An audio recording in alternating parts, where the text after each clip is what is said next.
People think monsters hide in basements. They don't. They live in normal houses. They go to work. They say, "Good morning, get up." Victor Keller was one of them. And for a long time, no one noticed. Victor gets married. Young attorney, smart, ambitious. They look perfect together. Victor works emergency medical services, calm under pressure, always does his job. Once he even delivers a baby on a kitchen floor. The neighborhood talks about it for weeks.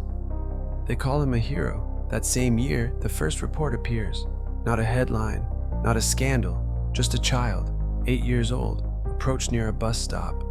The man was polite, friendly, said something simple. The child followed him, then came back later, alive.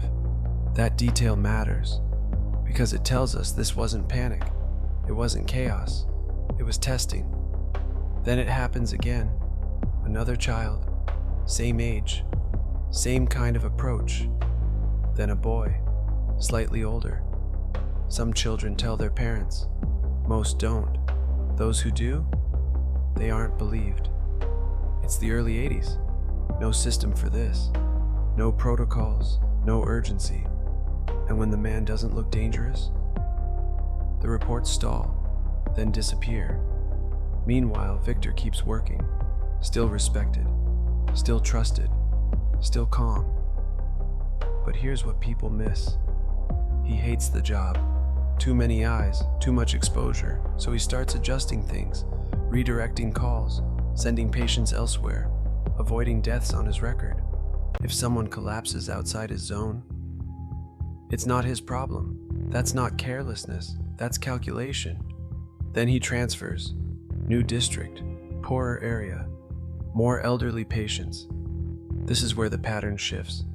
The elderly like him. He doesn't rush. He remembers names. He asks about family. He makes house calls, and after each visit, he writes, not medical notes, personal ones. Who lives alone, when relatives visit, what medications they take, what time they sleep. He keeps it all in a small notebook. He calls it the field journal. Spring 1984.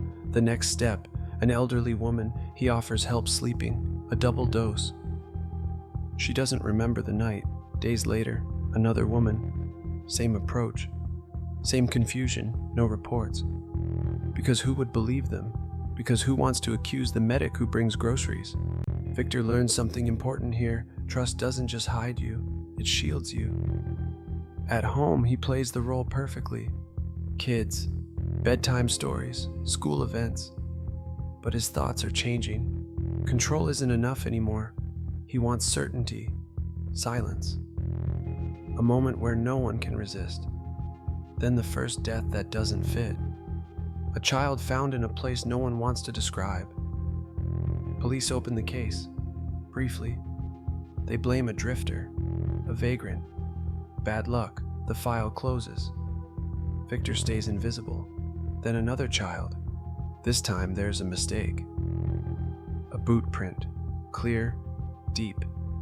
It should have changed everything. It doesn't. Forensics misread it. The lead collapses. Victor keeps walking. People later ask why these victims? Why children? Why the elderly? The answer is simple. They were easy to silence. And once Victor realized the system wouldn't stop him, he pushed further. That's where this chapter ends, because chapter 3 isn't about what he did. It's about how long he was allowed to do it, and the notebook that proves it.